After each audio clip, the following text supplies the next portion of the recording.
इसी क्रम में आगे बढ़ते हैं। धारा 106 भारतीय नागरिक सुरक्षा संहिता कुछ संपत्ति को अवग्रहित जब्त करने यानी कि कब्जे में करने की पुलिस अधिकारी की शक्ति।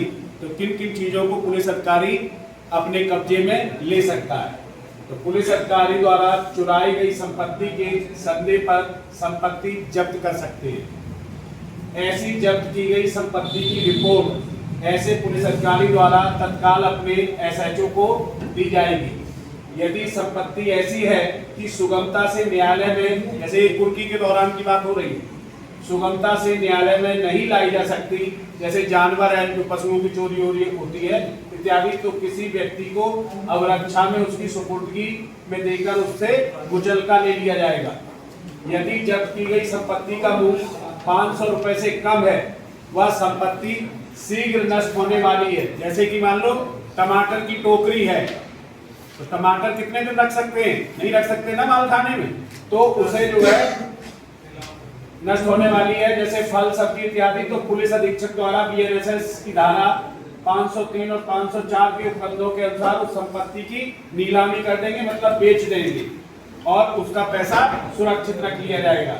ऐसी जब्त की गई संपत्ति की रिपोर्ट संपत्ति जब्त करने वाले अधिकारी द्वारा तत्काल स्थानीय अधिकारिता रखने वाले का मतलब है जिसके जुरिडिक्शन में जो निकटतम मजिस्ट्रेट है उसको भेजेगा। अब आती है धारा 107 संपत्ति की कुर्की, जब्ती या वापसी। क्योंकि अगर कुर्की क्यों की जाती है कि मुल्जिम आ नहीं रहा है, अपराधी मिल आ नहीं रहा है, अगर वो हाजिर हो जाता है तो वापस होगी ना, तो वापसी का भी प्रावधान है। उपधारा 1 किसी अपराध से जुड़ी वस्तु का अपग्रहण की अनुमति प्राप्त करने हेतु आईओ का मतलब इन्वेस्टिगेशन ऑफिसर द्वारा पुलिस अधीक्षक या पुलिस आयुक्त के अनुमोदन के पश्चात अधिकारिता रखने वाले न्यायिक मजिस्ट्रेट के समक्ष आवेदन करेगा। सबसेक्शन 2 कहती है न्यायालय और न्यायिक मजिस्ट्रेट द्वारा अपराध से जुड़ी वस्तु पर अधिकारिता रखने वाले व्यक्ति को उसकी संपत्ति को कुर्क किए जाने के संबंध में उसका पक्ष रखने के लिए 14 दिन का समय दिया जाएगा। सबसेक्शन 3 कहती है यदि ऐसी संपत्ति पर अधिकार संपत्ति के मालिक द्वारा किसी अन्य व्यक्ति को दे दिया गया है तो आदेश की एक प्रति उस व्यक्ति को भी उपलब्ध कराई जाएगी जो उस संपत्ति पर अधिकार रखी है। जैसे किसी को किराए पे दे दिया गया हो कोई वाहन। धारा 4 कह रही है 14 दिन में जवाब आने पर यदि न्यायालय को लगता है कि संपत्ति अपराध से जुड़ी है तो न्यायालय संपत्ति की कुर्की के संबंध में आदेश जारी कर सकता है। यदि न्यायालय को 14 दिन में कोई जवाब प्राप्त नहीं होता है तो न्यायालय कुर्की के एक पक्षीय भी आदेश जारी कर सकता है।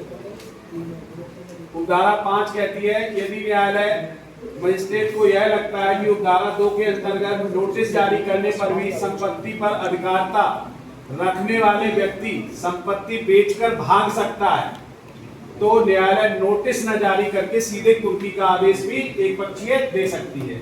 उपधारा 6 कह रही है न्यायालय और मजिस्ट्रेट अपराध से जुड़ी संपत्ति को पीड़ितों को उनके नुकसान के अनुपात में बांटने का भी आदेश पारित कर सकता है, जिनसे लूटी गई हो या जिनसे चुराई गई हो। उपधारा 7 संपत्ति बांटने के आदेश की प्राप्ति पर डीएम द्वारा पीड़ितों को संपत्ति 60 दिनों के भीतर यानी कि 2 महीने के भीतर स्वयं या अपने अधीनस्थ अधिकारी द्वारा बंटवा देनी चाहिए। उपधारा 8 कह रही है यदि संपत्ति के वितरण हेतु कोई पीड़ित या दावेदार मौजूद नहीं है या वितरण के पश्चात कुछ संपत्ति या रुपए शेष रह जाते हैं तो उसको सरकार को वापस कर देना चाहिए, यानी कि ट्रेजरी में डिपॉजिट कर देना चाहिए। ठीक है, इतनी बात समझ आई।